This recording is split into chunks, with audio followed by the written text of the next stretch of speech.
The tool I like using for shading is a vertical line thumbprint. This is Barry King one. Number 2 is the size on this.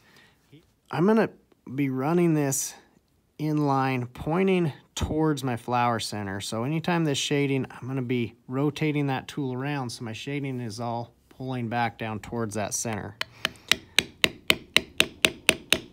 I'm looking at this outside edge. I'm wanting to create a little highlighted ridge there.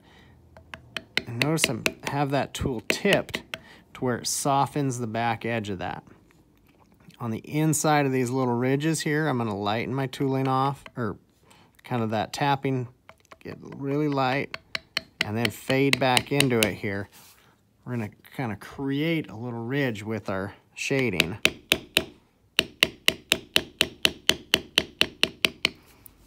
Again, careful to have that tool tipped up so I don't want to come down and actually get the back end of that tool showing up. I want to run that tool back. I can kind of flatten it out and ease that down so we start fading that shading down in here.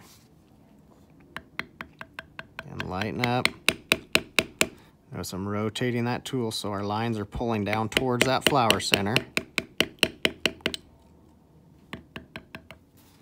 And right there, I just tipped that tool the other way. Threw a little bit of shading right there. Not really that I'm shading a lot, but it's just softening that bevel line that's coming from this petal onto that one. So I just softened off so that wasn't a hard, crisp line there.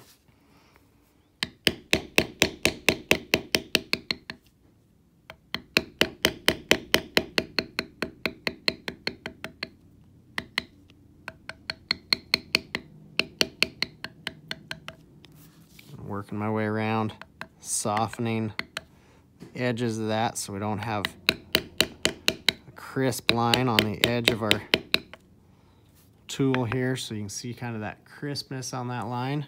I'm going to work this tool up just real light and soften that line so it's not a hard line there.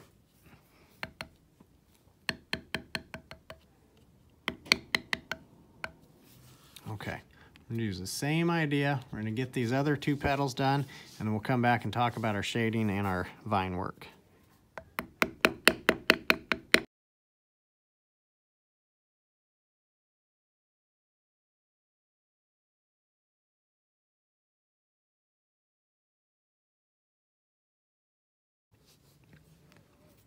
Now in our vine work, let's start right out here on the edge. We're gonna turn that and use the narrow end of that tool. The narrow end and the wide end, you can use them interchangeably. It's just whatever's going to fit best within the area that you're tooling.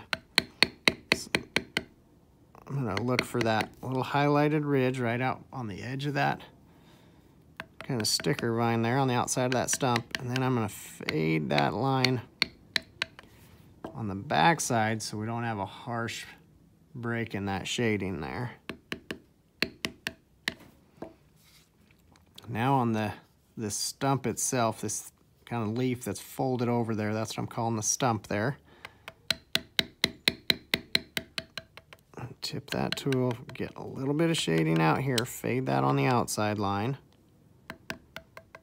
And then just like we did softening up on these ridges in the flower, I'm gonna go soft, and then I'm gonna fade in a little bit more shading there. Now, in here, we're pulling our shading back towards the center, right? Rotating that around.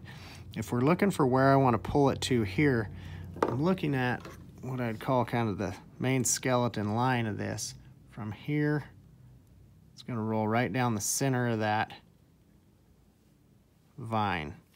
And that's kind of where we're pulling this shading. I want it to come almost roll parallel with that imaginary center line there.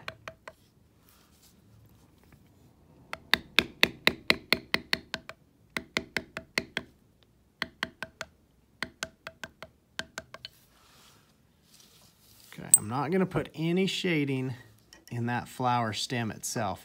We're going to stand that apart with some other detail tools.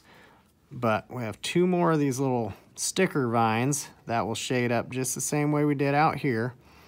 So we'll go ahead and get that shading kicked around there.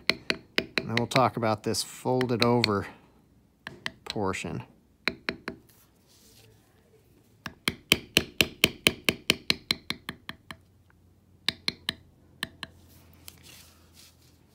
Now, this part here, this is the bottom side, because this is folding back towards us. So I want to get that shading run right up in next to that line.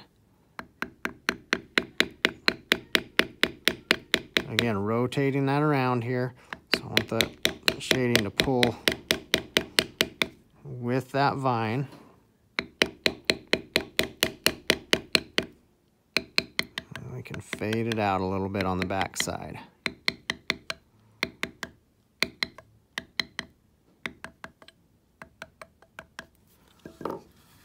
Now that dark shading there helps give that look of that rolling over there.